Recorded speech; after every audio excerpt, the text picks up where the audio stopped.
Evening, Shane. How you doing, man? Doing great, Shannon. What about yourself? I'm all right. I'm all right. Weather is getting back to normal around here. You know, Well, it's fall in Florida, so that means that we have a high of like 84 today. okay, right, But we have very low humidity, like 50% or something. So it feels really good to somebody like me outside.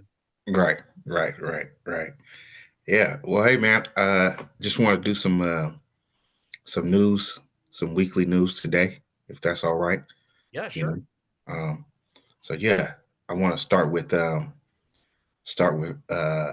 this article from Breitbart. United States finally begins pressuring Ukraine to start peace talks with Putin. Report after hundreds of thousands of lives lost and hundreds of billions of dollars spent, American officials have reportedly begun quietly pressuring Ukraine to open peace talks with Russia amid growing concerns about dwindling manpower. So, with that, I want to get your take on that. I mean, it's obviously this is something we thought was gonna last for a long time. The United States kept talking about how we were going to support Ukraine. We were going to, spend, you know, as long as it takes, to see Ukraine, you know, uh, win its democracy. We'll do that, right? So now Well, yeah, it's really funny that even 2 months ago, your wealthy white liberals who were the ones that were really gung ho about the whole Ukraine thing. mhm, They were saying that if the U.S. stopped funding Ukraine without limits, that the mhm, whole world was going to come to an end. right, And right, now they're all saying, well, it's time for peace. right, And the thing is, there have been so many times along the last year and a half that that Ukraine would have been in a really good position to go to the bargaining table with the Russians. mhm, Where they could have really bargained with the Russians to get to kind of settle this whole conflict on terms that would be attractive to the current Kiev regime, mhm, mhm. um you But know now Zelensky was, um, you know, every time there was an attempt to try and have some sort of peace talks or some sort of resolution to this, he would often reject that. Right? He would say, we won't we won't do that unless Putin, um, you know, withdraws his troops out of this or that area. I think one of the main areas is what the Donbass, something like that. the Donbass and the and Crimea too. Right. But the thing is, I'm not the biggest Zelensky fan, Hmm. but I do think you have to give the guy some credit in the sense that uh I don't know if you remember at the very beginning of this whole conflict, like right when the Russians had begun maneuvering into Ukraine, like crossing over the border, and when the Russians were staging things. Hmm. Remember, Turkey hosted peace talks between the Russians and the Ukrainians, Hmm. and they were actually there was a little bit of progress that was being made. And remember, Zelensky and Putin had not directly met with one another, Hmm. but Zelensky and Putin were both kind of talking through their conduits, saying that that that they would be willing to take NATO membership off the table. Hmm. Zelensky had expressed that multiple times at that time period. I'm talking probably, I don't know, like January, February of 2022. Hmm. And then that was off. Then that went off the table. And there was the weird accusation that the Russians tried to poison the Ukrainian diplomats in Turkey. I don't know if you remember that, but Okay. that was at the very, very beginning. Yeah. And I remember thinking to myself, this is clearly just provocation by the West. Like, Hmm. the Russians did not want to invade Ukraine.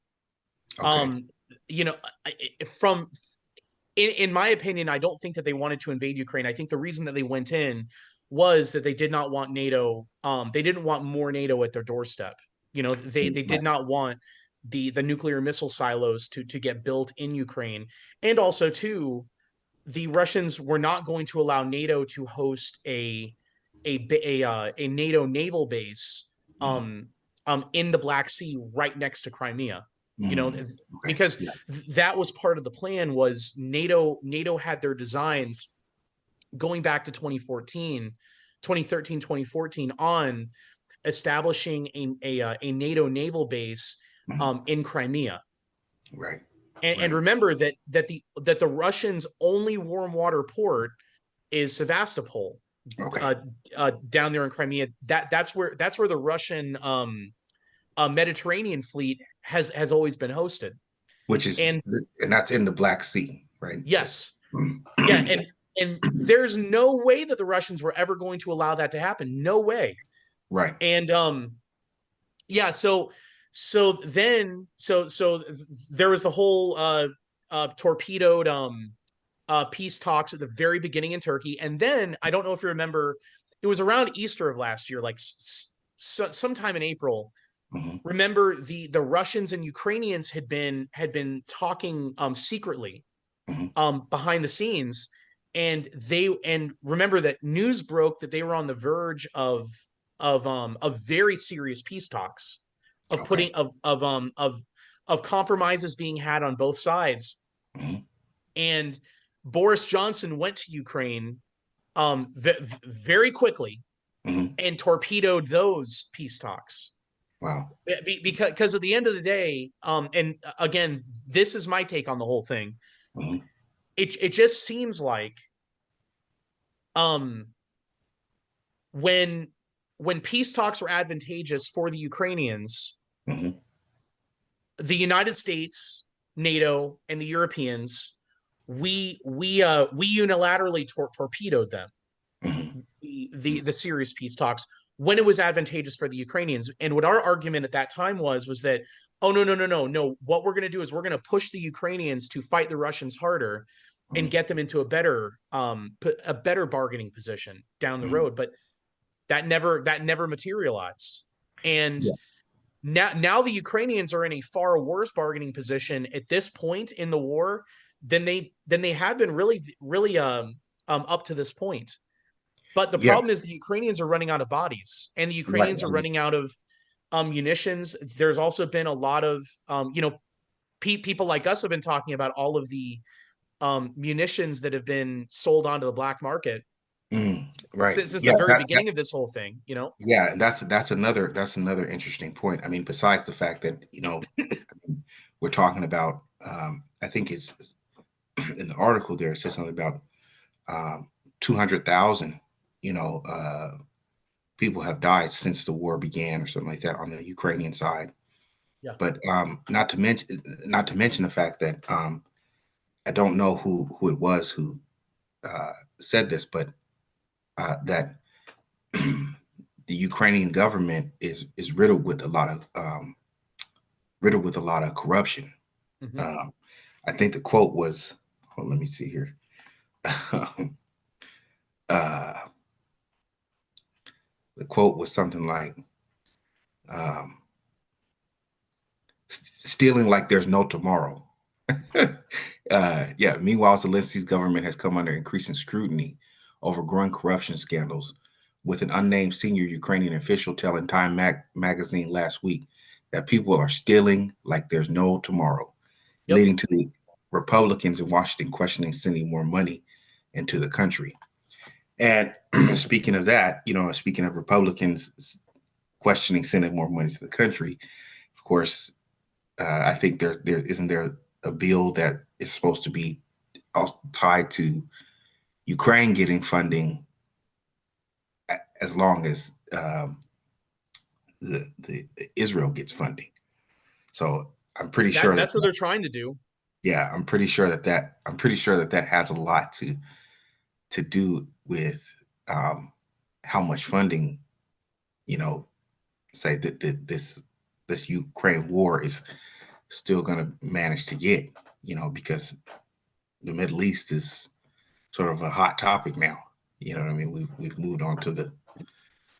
Well, and you know, the unfortunate thing is, and this is something that and I'm not trying to rub anybody's nose in anything, but Mhm, this is something that people on our side of the Ukraine argument have been pointing out since the very beginning, mhm, is this in no way makes the United States safer.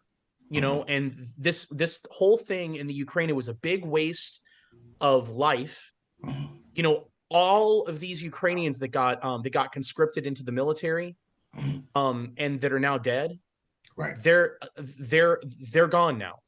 You right. know, may God rest their souls. You know, Yes, right. um, and then on top of that, you have the civilian casualties in Ukraine. A lot, you know, a lot of homes have been destroyed. A lot of Mhm, buildings have been destroyed. You know, a lot of people in the, you know, a big thing contributing to the to food inflation around the world is the fact that that that that pressure has been placed on Ukrainian farmers. You know, mhm, who grow a lot of wheat. mhm. Um, so it's just a bad, it's been a bad thing for the entire world.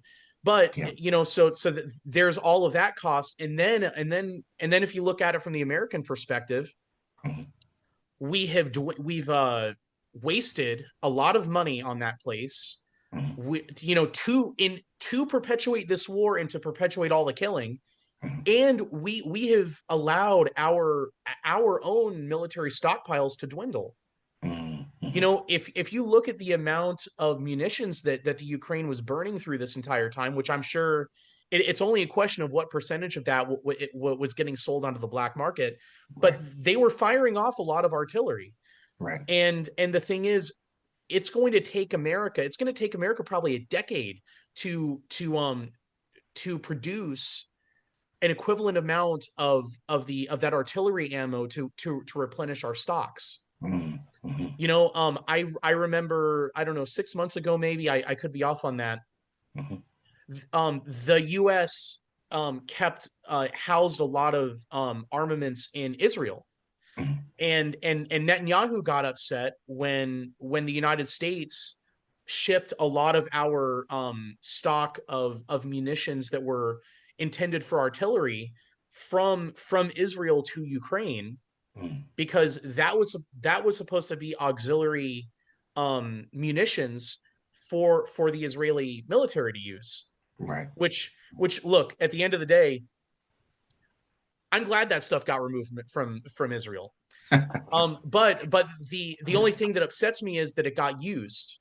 You know, Right. that stuff got used because you know, that stuff does not get used to feed people or to nourish people or to heal people. It only Mhm. gets used to murder people. You know, that's all that munitions get used for. Right. Right. You know, Yeah. Well, we got some long days ahead of us, to really think about the ramifications of this well, conflict. so where do you think all this ends? That's Specifically, yeah. the Ukraine situation.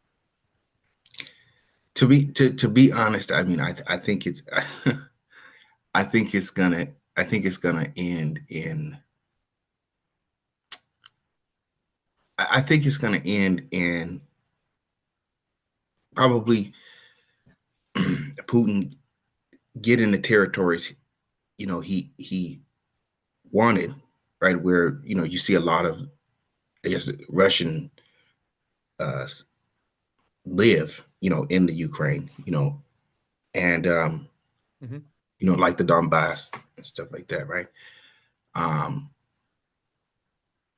because I don't see the United States being willing to continue to facilitate a war in Eastern Europe.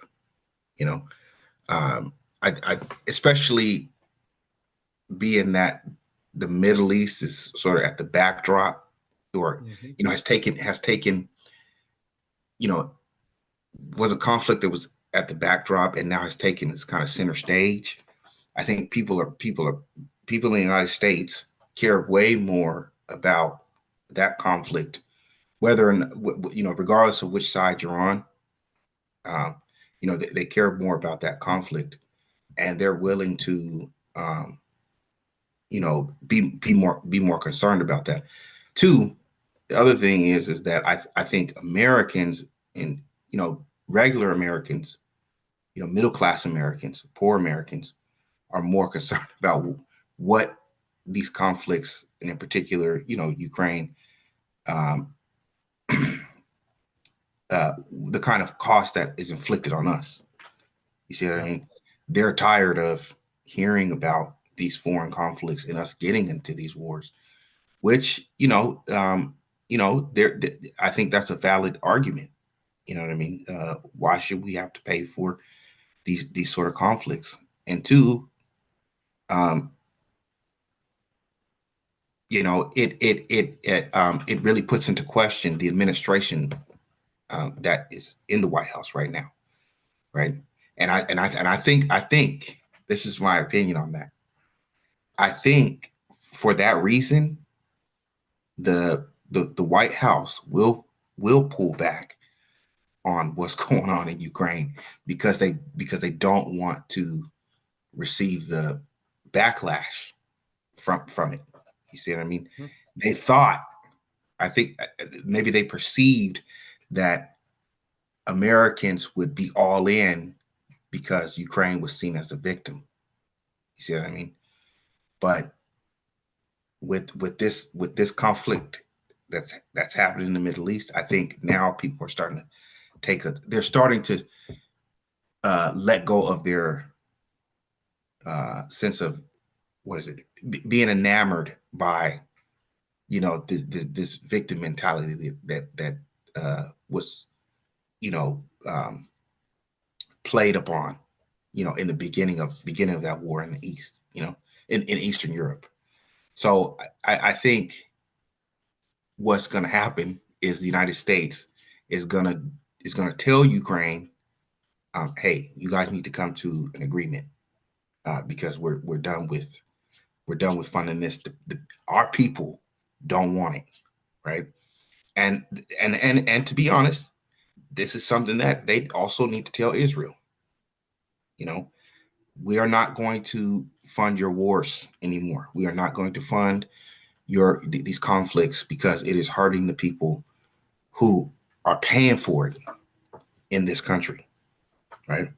And so, you know, I think in the end, that is that is that's what you're going to see. I think the United States is going to pull back gradually, um, from this conflict, and it's probably going to happen, um, you know, within a matter of months leading up to the election next year. Well, You and that's something that I think every American should really hyper focus on and should be grotesquely enamored at, which know? is the fact that that our government and our leaders are obsessed. They're Mhm, absolutely obsessed with bankrolling foreign wars. mhm, Now they're much. I think that they learned their lesson from Iraq, that mhm, mhm, that when our sons and daughters mhm, are sent over to go and fight in a senseless foreign war, mhm, there's political blowback at home. mhm, So I think they're being very careful. What they're figuring is, well, we'll profit off of the war and mhm, we'll kill other people's sons and daughters. mhm, Um, mhm, but the thing that I think all of us, especially those of us that are at the bottom end of the totem pole, what we should really concentrate on is knowing knowing people that are on fixed incomes like Social Security, mhm, people that get SNAP benefits, mhm, people that receive that again, people that are retired that receive pensions, mhm, people that are on welfare, and then people that just work jobs where they haven't gotten a pay raise in years. mhm, you know nobody says boo, and nobody cares about making sure that those people are getting cost of living increases. Right. And nobody's going to threaten to shut the government down to make sure that those people are going to be somewhat insulated from rising food costs and everything that are being caused from the bankrolling of all the wars overseas, Hmm. not only from the printing of money, but going and blowing up farms like in the Ukraine that grow grain. When there's less grain in the world, Right. it causes the price of the existing grain to go up. Yeah. And the thing is, you have this thing where people are not getting cost of living increases, and the cost of food and everything is going up. Like, Hmm. still, you go look at the price of milk at the store, eggs, you go look at the price of fruits and vegetables at the store and everything. They're dramatically more expensive than they were a year ago, 2 years ago, 3 years ago, 4 years ago, five Yeah. years ago, 10 years ago. Yeah. And the thing is, I guess what I'm just trying to say is that the political class, it seems like they only care about bankrolling wars. Hmm. And and and the thing is, they get what they want because they are the political class, because they are connected. Right. And then not only do we all get taxed to death to pay for their wars, but Hmm. then because they print a bunch of money to make up for the shortfall, the printing of all that excess money, Hmm. it the those of us at the bottom that really get squeezed anytime the price of anything goes up, we're able to afford to buy less stuff at the grocery store. Hmm. Hmm. And then all the people that are on fixed incomes, they're the ones that get hit the hardest. Right. Right. you know Yeah. And that's certainly gonna, I think, cause a lot of anger. And I'll just end with this. Colonel Douglas McGregor. He said, oh yeah. Americans we're somewhere in between the French, who are revolutionary, and the Germans who get on the trains to go to the revolution. You know what I mean? The Germans Yes. don't. The Germans are not. The Germans are not very revolutionary, but they know how to put their ticket in for a vote. You know what I mean? And the French are, when they get pissed off, they burn everything There's down. no stopping them. Yeah. Yeah. So we're somewhere in between. You know what I mean? We know how to keep it civil, but we're getting tired. You know what I Yeah. mean? So yeah, but speaking of that, I want to talk about this next thing here, um, and that's the this is from the European Conservative, and it says and it was supposed to, it's funny, but it's not funny, right? It says Meloni spills secrets during prank call. The Italian leader admitted to Russian pranksters that the Ukraine war was sapping Europe's ability to stop the migrant crisis. So I guess there's these two prank callers, and I think these are the same guys um, that called George W. Bush. I want to say, I think you're right. yeah, and uh, and they're called the Russian comedy duo Vovan and Lexus, and um, they called into Prime Minister Meloni's, uh, I guess whatever her phone number, and Mhm. they were playing like they were, I guess, one of the African Union diplomats or something like that, right? And she laid out like her real concern for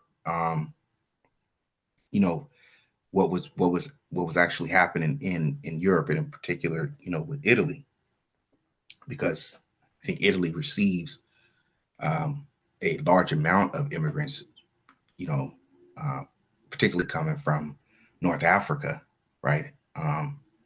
And so she basically saying that this war with between Ukraine and Russia is draining everybody, and the real threat here, or the real problem, is the immigration crisis that's coming from the Middle East and North Africa. And my thoughts on that is, like, I mean, some people might say, well, how dare she say that, or that's such a undiplomatic thing to say, or something like that. But I would say that um, she's not really saying anything that I don't think people, I don't think anyone feels differently about what she's saying. I mean, of course, there, there are, right, probably the European Union, you know what I mean, and people within the European Union, um, and very, and some NGOs or something like that, you know what I mean, nonprofit organizations. I don't know, but my take on it is, you know, the thing about it is, to have that sort of demographic change, right, and that cultural change, should be a concern to Europeans, right, because they're facing something that they've probably never really faced before, which is an influx of immigrants who have a different cultural background, and in large part they have a different religious uh, background, you know, and who's to say what that would look like, say 10, 20 years from now? What is Europe going to look like, after you have that sort of demographic change, and two, the northern European countries, or you know France and Germany and stuff, they're not hit with the same kind of crisis, you know, like that, because Italy it sits in within the Mediterranean. Yeah. See what I mean? Um, and so that does pose a problem, and um, and then two, I would say that whatever Europe is going to look like, or whatever they're going through, should also be a testament to how this country is dealing with its immigration problems, right? Because we're dealing with the same issues, you know, and there's a lot of speculation about you know what could happen, letting in a lot of people who don't have any kind of background on them. You know um, there's no way to tell who they really are, and things like that. So there's a lot of variables that need to be thought about, and I think okay, yeah, it was funny, whatever, but I think she pointed out the real problem. It's not Ukraine and Russia. You know what I mean? It's not this true concern for what's going on with Ukraine. It's the immigration crisis. You know. Well, and that's the thing. It's really interesting because I guess it just goes to show the fact that Europe has a sham democracy. Hmm. Like the European Union, they use a bunch of very ambiguous words Hmm. like democracy, to justify bureaucracy, Right. and to justify removing local autonomy and aggregating it into Brussels. Hmm. And the thing, and I think what this really reveals um is the fact that Giorgia Meloni was elected on a populist platform. Hmm. Her mandate was to put Italy first. Hmm. And I think what this goes to show is it reveals the sacred cow that she is not allowed to touch, she's not allowed to slay, she's not allowed to criticize in public, which is the sanctity of NATO and the Hmm. sanctity of the bloodbath in the Ukraine. Hmm. And I also think it reveals the fact that the European Union, in many ways, and we don't really know, we don't really know the details surrounding this, but the European Union is really subservient to the United States. Hmm. You know, Hmm. they are our unremarkable child. You know, Yeah. they're a museum of of really of their past. You Yeah. know, Hmm. and they're on the decline, Hmm. and they march to whatever beat the United States tells them to march to. Right. And I think one thing that proves my case in point, this doesn't involve, well, I guess it does involve Italy in a sense, is the fact that we blew up the Nord Stream pipeline, Mm-hmm. and the Germans are still licking our boots. Yeah. Yeah. Well, Like, yeah. yeah, Yeah. we blew up the pipeline that allowed Germany to receive cheap energy. Right. And there was really the foundation. Cheap energy was the foundation of the German manufacturing industry and Mm-hmm. the German chemical industry. All the industries that makes Germany Germany. Mm-hmm. And we kneecap them, Mm-hmm. and we are now selling them our expensive liquid natural gas, Wow. and Yeah. and the Germans are still licking our boots and love us for it. I mean, if that is not an occupied people, I don't know what is. Yeah. You know, They still don't have a standing army, do they? They no, don't and have. and that's actually something I'm okay with. I'm not a fan of the Germans having a standing army. Just being honest here. Yeah. Yeah. I'm good with anybody else in Europe having one. It's just I don't like the Germans having one.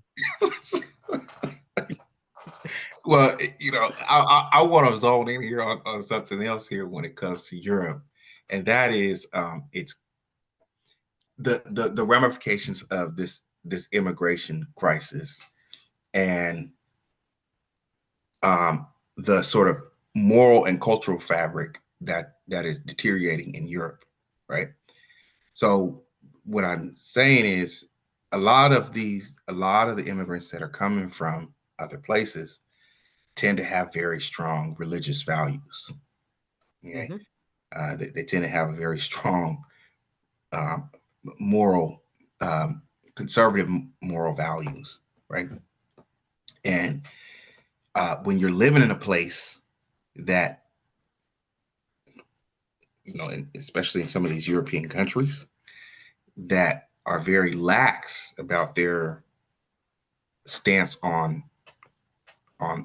religious values and and where they place their sort of cultural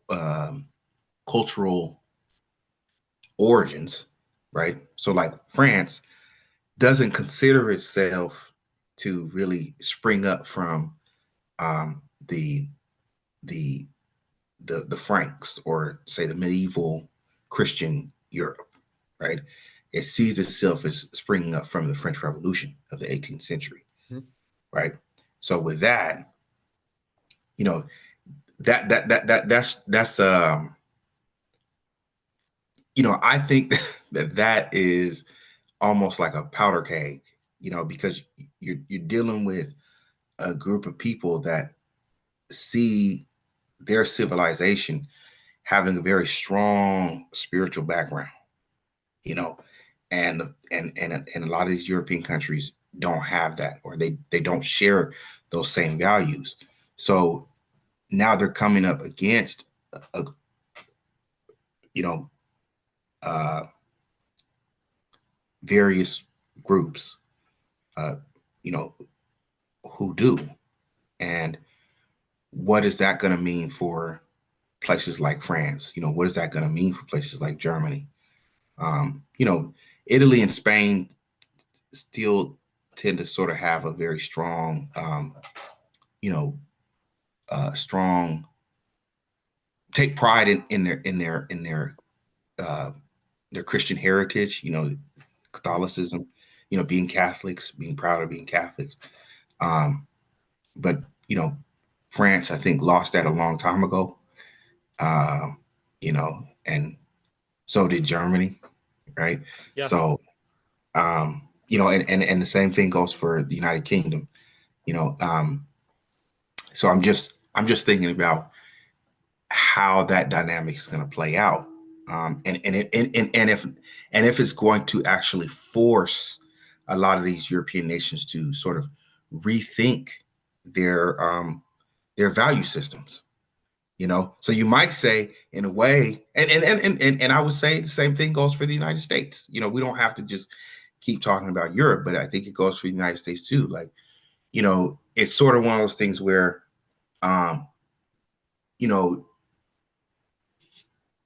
when you sometimes your parents will say, they give you a spanking and they tell you, I'm doing this because I love you. You know what I mean? I think that's what we're gonna. I don't want to predict that because I don't want that to be the case. But I think it could very well be the case that we might get there might there might be things that are unforeseen that force places like the United States and Europe to reassess their values, um, culturally and spiritually. Well, don't you think that's kind of the crisis that that the West in general is in right now? It's a crisis of identity, Hmm. and I think that's one of the reasons. I mean, what they've done is they've embraced secularism, Hmm. which is embracing atheism in public, and Hmm. and the practice of atheism in public. And Hmm. then you can believe whatever you want, um or you can practice privately whatever you want. Hmm. But the reigning the reigning theology of the West today is atheism, Right. and really, and downstream is materialism. And Hmm. so I think ultimately the crisis that people are in is, do you derive your where do you derive your identity? Hmm. Europe and people in the West, they used to derive their identity from Christ, Hmm. and from the church. Hmm. But now you have people that are squabbling. They're in a crisis. They're trying to figure out what is identity and what is my identity. And Right. I think that's one of the reasons that you have a lot of people that are wanting to get ethnic, these like the ethno supremacist movements. Hmm. Unfortunately, I think as we I think as I think people that abandon Christ and abandon the church, I think a very tempting direction for them to go is to say biology is the ultimate truth by which I derive identity. So at one point or another, they're going to try to derive identity from from the from any kind of minute biological difference that they can distinguish between their um haplotype or genetic group, Hmm. that you might call race, or like a subset of a particular race, Hmm. versus another. Hmm. But we all know where that ends, and it never ends in a good place. All the wealthy white liberals that loved that loved the Ukraine war, Hmm. a couple months ago, that are now abandoning it. They always talk about how Hitler is the modern day devil. Hmm. Well, what we all have to remind ourselves is this whole secularized materialist West that's becoming it's obsessed with materialism, and that's Hmm. in a crisis of identity.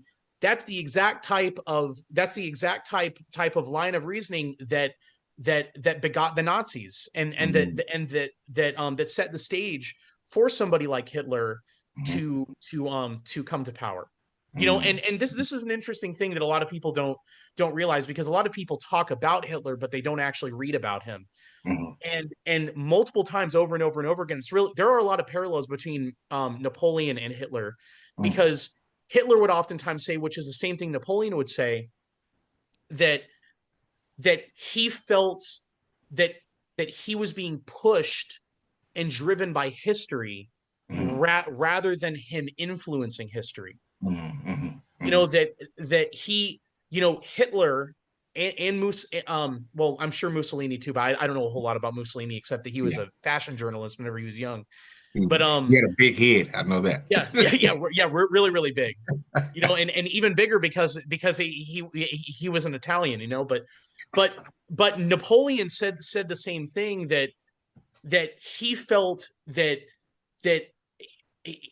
he had a very deterministic view of his place in history, in the sense that history had for some reason selected him and was pushing him and guiding him as an agent of change, and he really had very little choice in the matter. Right. And Yeah. Hitler viewed himself in a very, very similar fashion, Right. Like which sort of it was their destiny. I sometimes I think yeah, saying that like history was pushing them, that's the secular way of saying God was right. pushing them in a direction, or something like that. They're trying to, yeah. But Well, and to the secularist, their definition of God is popular consent. Whether mhm, that popular consent is forced or not mhm, forced, mhm, that's what they view as being their highest principle. mhm. You Which is, know, and, yeah, yeah, like a mass consensus. As long as the group, as long as the majority think it's normal, yeah, then it must be normal, right? yeah. Well, don't the Germans call it Zeitgeist? You know Oh, spirit the of the times, huh? yeah, yeah, the Yeah. spirit of the time, and I think in many ways that the evil unleashed during the French Revolution, the evil unleashed by the Nazis into Europe, Mhm, the evil that was the evil that's being unleashed in all kinds of parts of the world right now. mhm, I think a lot of it has to do with the spirit of the time, which mhm, has to do um with really the common perspective that most people have, the way that people shaped by their culture define God and define their relationship to God. mhm, mhm. You know. Yeah, yeah. Well, the last thing I want to say with this immigration crisis thing, Sorry. but no, it's fine because it's still the same. We're still on the same topic there. Um, that is, I want to say something here that you know a lot of people probably feel like, well, how dare you say something like that? Because that you're putting the blame on people that have been uh, treated so badly, or they were colonized, and that is the responsibility of African leaders, the leadership within Africa, whether it be and South America. Okay, I'm not going to leave them out. Okay, and the Middle East. All right, that you know it takes two to tango. You know what I mean? And I think that the the responsibility of African leaders, whether they be political leaders, within a political that have nationwide power, or it be um, tribal leaders, chiefs, kings, Mhm. what have you, they need to be more outspoken, or not outspoken, but they need to be less corrupt. You know, there's I think there is a lot of corruption that we can speak to that goes on in Africa, and so I don't want to make it seem like it's all Europe's fault. But I think they're both, I think they're both playing each other. You know what I mean? Like the European Union and these European leaders are playing the game with these corrupt African leaders. And the outcome of that, or the result of that, I think is really what you saw happen in places like Gabon. They ousted the president, who was the son of the former president. Okay, Mm. and that was going on for years. And I mean, like before we were even born, right? Um, with the support of France. Okay, and then what we saw take place, and everybody was so zoned in on Niger. But I'm like, this is something that's been happening for a long time. You got Niger, you got Mali, you got Burkina Faso. The concern there, of course, is that a a lot of these places that had these coups take place, Guinea, a lot of these places that had these coups take place, you know, the the the the the vacuum was filled with the military, you know, and so that is the sort of the flip side of this, because it's like you get these elected leaders, elected leaders, Mhm. who take control, and then they fall into the trap of of being the sort of, you know well, just being corrupt, listening to whatever, you know the World Trade Organization says, NATO, uh whatever other United Nations, what have you. um or it's a military takeover, and then that military takeover turns into a dictatorship. You know what I mean? So I think it's kind of like the people, in you know are really are sort of in a double bind, because it's like, you either take the corrupt leader, or you take the junta, or whatever it is, the military leadership that takes over the country, and then they and then the military makes it sound like, these military leaders in Africa make it sound like they're revolutionary, and they're going to do everything they can to change the status quo with Europe. Say, we're not going to be told what to do. We're not going to be colonized anymore. You know what I mean? We're going to take up the mantle of African identity and African culture. And my brothers, we need to stand together and stuff like that. But they end up making the country even more economically worse off. Well, and not just that, but if they do things that are actually serious about economically empowering the country, Mhm. they get overthrown. Right, right. That. Yeah, yeah. You There's know, that too. like Yeah, yeah. there was the issue back in the I think it was 2016 or 17. I vaguely remember this. Mhm, The Kenya and a couple other countries had a thriving uh a thriving linen industry, mhm, and those countries had tariffs on their linens. I mhm, think it was I think it was linens, like shirts and towels and textiles and all kinds of stuff. mhm, And they had pretty big industries. And it was actually the Trump administration that put, I think it was the Trump administration, it might have been the Obama administration, the tail end of it, that put a lot of pressure on those countries mhm, to eliminate their trade tariffs. And the mhm, reason that they had tariffs was to insulate those homegrown industries that were big employers there, mhm, and to keep the wealth local, to keep it at home. mhm. And they got threatened by Is Yeah. by the United States, and they got threatened by Europe too, because Europe treats a lot of Africa the way that we treat Central America. Mhm, Now mhm. we also treat Africa the way that we treat Central America too. Don't get Yeah, yeah, but the Europeans do. But I yeah. think it was Rwanda was the only country. I think it was Rwanda Mhm, that that gave the Americans and the Europeans the middle finger and said we're keeping our tariffs. Well, you mhm, fast forward to today, the textile industries in all the countries that capitulated to what the United States and Europe demanded, their textile industries are gone. They're mhm, gone. They've mhm, been annihilated. The textile industry there, or textiles get imported into those countries now that mhm, are made by slave laborers, and like in Southeast Asia somewhere probably.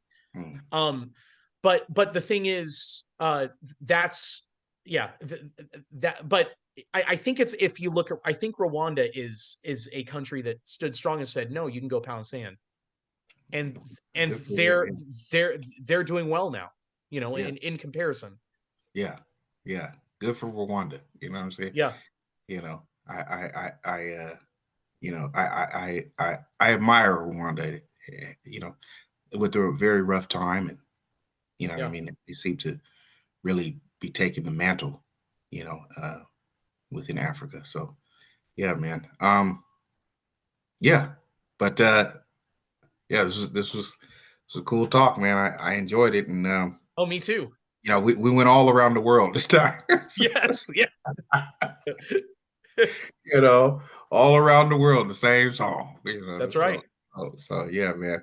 All right, well, you know, maybe next time we can get talking about the synod on synodality, because that got eclipsed by Yeah, you know, yeah, the whole Israel thing. yeah, that got eclipsed, man. You know what I'm saying? Which I'm sure some of them bishops are happy about. You know what I mean? Oh But yeah.